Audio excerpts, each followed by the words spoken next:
Hello everybody, welcome to the instant match reaction after Liverpool beat Arsenal by 3-1 at Anfield. Paul has just done the Red Mentions. If you're watching this live, go back and check out the Red Mentions show after that and go and check out the goal reactions as well on the watch along. While you're here, drop a like on the video please, Paul. A bloody good evening's work, my friend. It was, we talked in the build-up about this game, massive game. We talked for weeks about Liverpool's start to the season, a very, very unenviable first 3 games. And we also said, but if you can come out of those 3 games unscathed, how well that sets you up. Well, obviously Manchester City got absolutely tonked by Leicester, so that's great. And that was a little thing that was maybe clinging into the back of our minds going into this game, that, I think they were 8 points behind us after 8 games last season, and they're on course to be very similar already, which is great.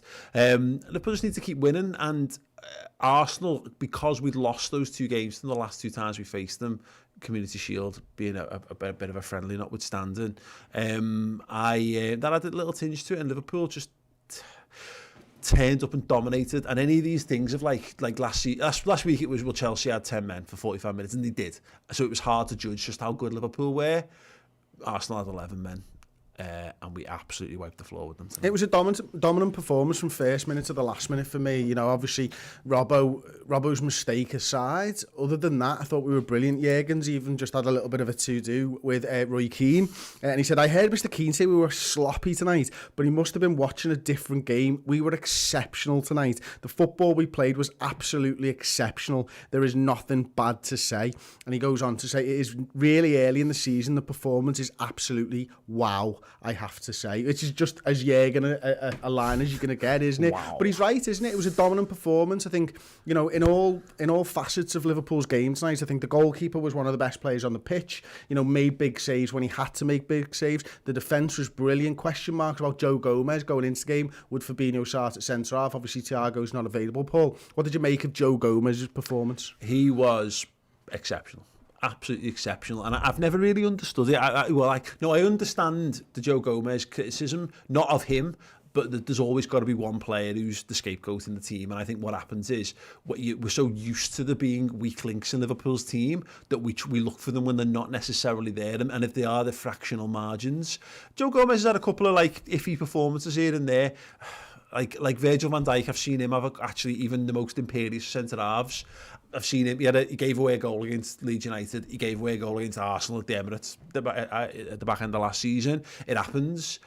Joe Gomez is class. He's 23 years old. He's England's best defender, I think, when you consider it, Harry Maguire. I know it's slim pickings. Shit, Harry Maguire for a start. Yeah, he's absolutely shit. But Paul, go on. Sorry, carry on. But he gets a little bit of criticism sometimes, and I think we don't do him enough justice. I think he's brilliant, and today showed you everything that Joe Gomez can do.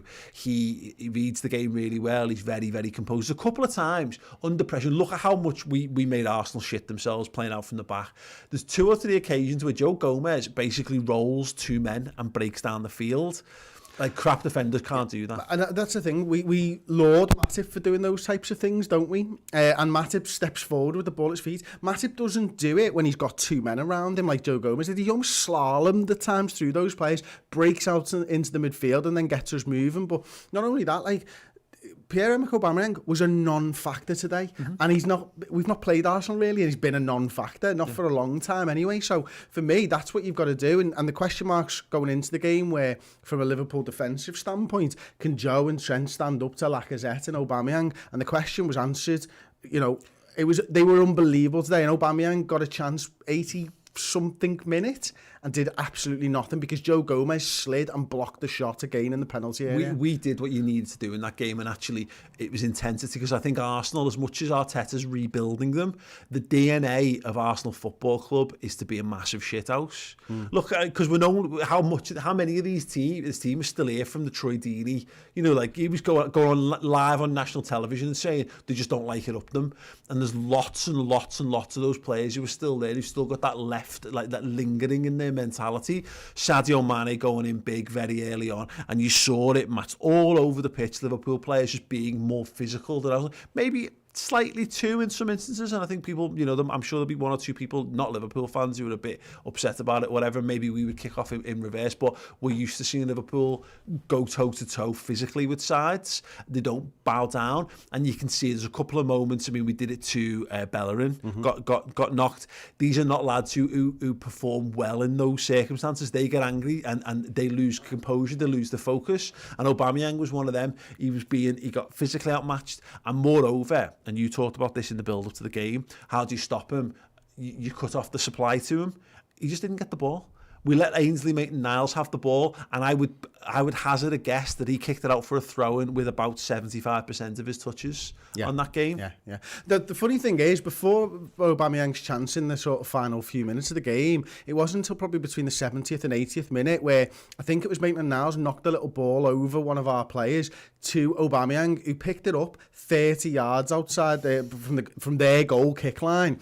So 25 yards into their half, and that was the first time I really saw him with the ball at his feet. And this is between 70 and 80 minutes or something. That's how good a job we did. And we talked about, or you just mentioned there, Arteta's identity as an Arsenal side. Well, Liverpool's identity was on show tonight. Liverpool's identity is this pressing monster of a side. And from the first minute till the last minute, Paul, we absolutely had them on toast. We were asking them to play it out from the back. We were pressing them high up the pitch. Mo Salah nearly scores from the goalkeeper playing it across his goal. It's one of the things that you're told when you're a kid, and pressing didn't exist when we were a kid. Jockey them existed when we were kids. Yeah. Now it's pressing. Don't play it across your box. The goalkeeper played it across his box. I think it was the goalkeeper. Maybe it was a centre half. And Salah nearly gets in the end of it. But that happened time and time again. Rob Holding passing it to Sadio Mane, or Mane nicking it off Rob Holding. It didn't matter where we were. They were playing those goal kicks. They were playing them out to corner flags. It was going to Trent or Fabinho, and Liverpool were on the attack over and over again. Mm-hmm.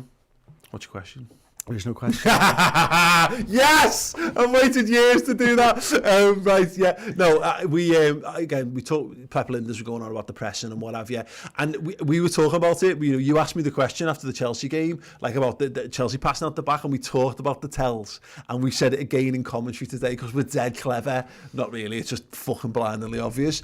There's just, Liverpool play this counter-pressing style, and what they do is you look for signs that it's working. And exactly the same as the Chelsea game, they shift to proper goal kicks. So they get a little bit edgy and they go, right, we're just going to clear our lines for a bit. And Liverpool love that, because if you go long against Liverpool with Fabinho and DM and Virgil van Dijk at centre half, and what's Lacazette going to do? Nothing. What's Aubameyang going to do? Nothing. He should be better than that. He should be good. Yeah, but he's like Sturridge. He goes for the ball like Sturridge. You know what I mean?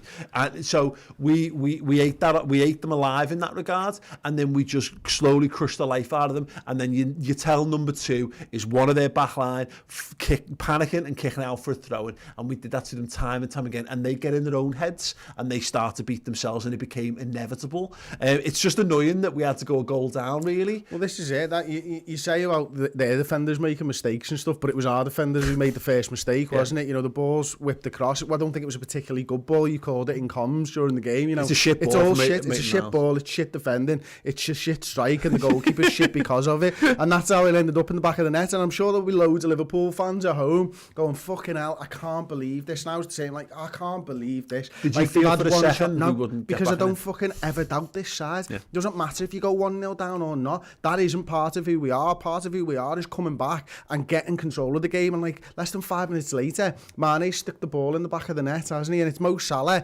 who hadn't really been a factor in the game up until that point, Paul. He gets the ball, he rounds his man, he gets his body in front of him, has the shot, Leno knocks it out, Mane sticks in the back of the net, and from then on there was only going to be one winner. Yeah, 100%. And again, it goes back to that. I've said it in a couple of places before, but my dad used to tell me about his Liverpool side, and he'd be like, don't score against us, or you've either scored too early against us, or just don't bother scoring against us because you'll just piss us off. And that's what this Liverpool side's like. They're like that. Right, what, you're going to make us go and score 2 now, are you? All right, sir, well, we'll go and do it. If we have to go and do it. Like, we gave them that goal. Yeah. Like, it was completely against the run of play. It wasn't even... It was a first shot. They only had one shot in the first half. Yeah, I think about some of the goals that we have conceded, and they've been really well crafted. Like, I think it's the first Leeds United goal. Like, you can argue some of the defensive work here and there, maybe Gomez's position, blah, blah, blah. But I would contend that it's actually a really good ball. It's a really good strike. none of that was a factor in Arsenal's goal. It broke down the left hand side. Maitland-Niles plays a terrible ball that misses. Virgil van Dijk misses. Andy Robertson just does. I don't even know what he's trying to do. I can only surmise he's trying to control it, and it goes back. And then again, Lacazette scuffs it, and it loops like out of reach of the goalkeeper. Any one of those, like the odds of all of those things going wrong in that sequence to lead to that is mind-boggling. So it's not something that Liverpool should be downhearted about. So they just go, right now, Sam, we're the dominant team. Well, let's go up a gear and prove it now. And that's where they are. And that's the difference in class between the two teams. Sadio Mane was brilliant, deserved that goal. And Andy Robertson, getting a little bit of it. Yeah, exactly. And again, it's the second time that I can remember now where the fullbacks have set each other up for a goal, isn't it? Trent Alexander-Arnold, a brilliant ball in, but it's Virgil van Dijk that opens that up. It's an unbelievable quarterback-esque ball over to the right-hand side. Nice play. Trent Alexander-Arnold whips the ball in, and Andy Robbo's killed himself to get from the halfway line, do you remember? And gets into that box, gets his finish on it. It's 2-1, and then it's all about game management there from Liverpool. I don't think we were ever really in a place during the game where maybe you could argue 2 minutes before the end of the first half, Arsenal started to maybe get into our box a little bit more. They had a good first 5 minutes of the second half, but Liverpool just took the ball off them and controlled the game, really, didn't they? Yeah. Arsenal are a good side. It was sitting here, and we might sound like being a bit prickish or antagonistic or whatever. Look, Liverpool we're just much the better side today. There's no other shape in that one. But Arsenal are a good team. Aubameyang's a good player. Lacazette's a good player. Rob Holding looks a good fucking player. He does. He looks very, very solid. Like, same can't be said for his hairline, but that's fine. Or for Bolden. No, he was fine. Look, Arsenal are a good team, but they're a team in transition. They needed to create a game plan to do something to Liverpool today. They wanted to play us on the counter-attack, but we just...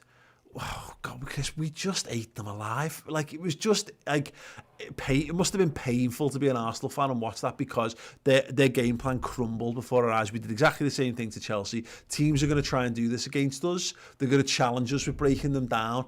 And look, if you've got David Luiz and Kieran Tierney, and you were saying this before, and Rob Holding, as much as they're all fine in their own ways, you can't play like that against Liverpool. No. Not with those Not players. against the side who is so relentless in their pressing and are so good at it because they've been doing it for so long now. There's just no chance that Arsenal are going to be able to do it, but he's trying to instill this philosophy into Arsenal. So I understand that you can't just throw the baby out with the bathwater for the odd game, because they'll be better next time for going against Liverpool and trying that, and they'll maybe play with probably less confidence, to be fair, having had an absolute beating from Liverpool. But you know what, and there's another thing before we wrap it up. We've got a few more minutes before we do, Paul, and I want to get into some of the comments and stuff, so leave me yours, and thank you. We'll get to you. Anyone who signed up to be a Redmen member over the course of this show, we'll get to you in a minute. But real bright spark is obviously Sadio Mane goes off in this game. Mm-hmm. Now, that's not a substitution that we've seen a lot when the game's on the line at 2-1.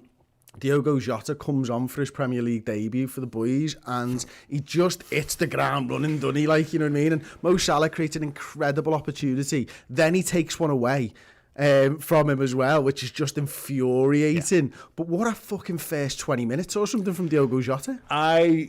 He played longer against Lincoln, so he played longer against the worst team, and I didn't really get a sense of him, I'll be honest. In that game, I was looking for something to kind of go, ooh, just hang your hat on something. Yeah, and I didn't really get that. My God, the man was like a walking hat rack in that game. People throwing just all around, so just whipping hats and landing them on different body parts. I mean, what a cameo. He could have a hat trick. You're right. Salah just rocked. And I said, I think if he finishes the first one, I don't know that Salah doesn't let him have the next one. I think there's maybe a bit more confidence. Salah hadn't scored, so he would have also definitely taken a shot. Definitely a factor, but. We've been crying out for this. Divock Origi's a good break glass option, so that's, you need to freshen things up. You need to put Mo Salah into the centre forward position. You need to get an extra, just someone who can get a shot off and score a goal. We've seen the important goals Origi scored, but we keep saying, stylistically, he just doesn't suit what we do. Jota has just come on, and remember all the analysis, Anfield Index did a lot of this, and how he matched up almost perfectly with what Sadio Mane was at Southampton. I saw that. I saw exactly that. We had a guy who was pacey, direct. He was getting his body in the way of things. He was causing Arsenal. He was arriving in the right areas. And when Arsenal were starting to tire, when they're just like, we've clung on here, and they've had a couple of opportunities. Lacazette's had them good chances. He's gone off. They've got Nketiah on, who's, he may go on to be a great player, but they've made the team worse by bringing him on. Same with Pepe from Willian, to be perfectly honest, even though Willian wasn't that good. And they're thinking we might just still nick something, and then we've just brought this lad on, and our level hasn't dropped. Our level has actually gone up because we've brought someone who does exactly the same thing, but he's got fresh legs. I mean, the one thing that Liverpool fans have been crying out, we've been crying out for so long now as a fan base, is a creative midfielder is number one, but the second one is 4 for 3 for the striker, for the forward positions. And it looks like, I know we're only like 60 minutes in, not even 60 minutes into his Liverpool career, really. But it looks from that cameo like we've got a 4 for 3. He's slotting, and you're exactly right. The press was there, his levels were good, he kept getting on the end of things. Mo Salah managed to find him in the box. It was a really clever position. He just basically hid at the back of the penalty area waiting for the ball, and then he finishes with a plum, from a corner, I think it is. But it's Mo Salah's work again. 2 massive parts he's played in, 2 goals. Obviously the first one, and then the last one. In the 87th minute, Diogo Jota scored, and he pegged it to the byline to stop that ball going out of play. That's something that Mo Salah doesn't get enough credit for, if you ask me, because he's running as fast as he can to get that ball in, pulls it back, sends Alexander-Arnold, whips it in, and then I think it's David Luiz heads it out and Jota finishes. Tracked back and snuffed out a moment of danger in that second half as well. I think it was Aubameyang was completely unmarked at the back. They'd worked a couple of chances, it had gone back out to the right-hand side, and it was like Aubameyang's completely unmarked, and Salah comes in and tidies it up. Like, they're the little moments everyone thinks about him for the goals, but his all-round work rate was great. Jota, it was telling, I think, the way Liverpool approached it. We put them under pressure, wouldn't let them pass out from the back, and we talk about Liverpool relying on the crosses. We had, against Arsenal last time, I think we overused them a little bit, and we've been guilty of that when things don't quite go our way at times. By the time we started using them in this game, we had them hemmed in such that if their headers away weren't perfect, we were ready to pounce on the second ball. And that's how Jota gets his goal. Luis doesn't clear his lines properly because they're at panic stations at that point. They're desperate for air. They're trying to do anything to not concede. They're playing on the edge, and Liverpool are like, again, if you ever have it when you're exercising, particularly as you get older, Paul. But it's you stiff, and then you get into your rhythm, and the muscles start to warm up. Liverpool with that. Their breathing was regulated, and Arsenal were just ragged and looking to hold on, and Jota typified that, and that is how you make it at your Anfield day. Let's have a couple of comments, but first I just want to thank Chuck the Bucket, who became a first teamer. Thank you so much for that one. Sipsco01, who also became a first teamer. Thank you so much. I think there was one more. There was maybe one I missed from earlier, maybe a Johannesburg. We had a couple of upgraded memberships as well. If you guys, Schultz, maybe? And there was someone else who I'll find out in a moment. But yeah, the upgraded membership to Club Captain or Club Legend team means you get the final word show. So it's like this, except more of us, and we get to talk for even longer about Liverpool beating Arsenal. And that's available to Club Captain and Club Legend tier members on YouTube, and of course to all subscribers on the redmentv.com as well. Jack Needham as well in the comments. Alisson proved exactly why we paid so much for him. Nothing to do all game, but comes up when needed. Xbox Gamer just says lucky. Scott Schultz said, yeah, it was me, Paul. You publicly shame me into upgrading. You're happy now. Yeah. It was the gaming RAM who upgraded as well, by the way. Yeah, so lovely. Thank you so much. And listen, thank you to everybody who's watching live, who's watching after the fact. Drop a like on the video. It really does help us, and if you can help us in any way, if it's becoming a member or buying some of our incredible merch, like this Premier League Champions number 19 GTA inspired mug that we've got on the go. We also do that in a t-shirt. You can get t-shirts from our store from under the video. You go direct to the shop as well, modelled by the beautiful assistant Mr. Paul Machin over there. It's been an absolute pleasure tonight. We've beaten Arsenal by 3-1. Liverpool 9 points out of 9. What a start to the Premier League season. Thank you so much for joining us. And I've just realised I'm the one who has to click it out. So we'll see you next time on the Redmen TV for another game with Arsenal.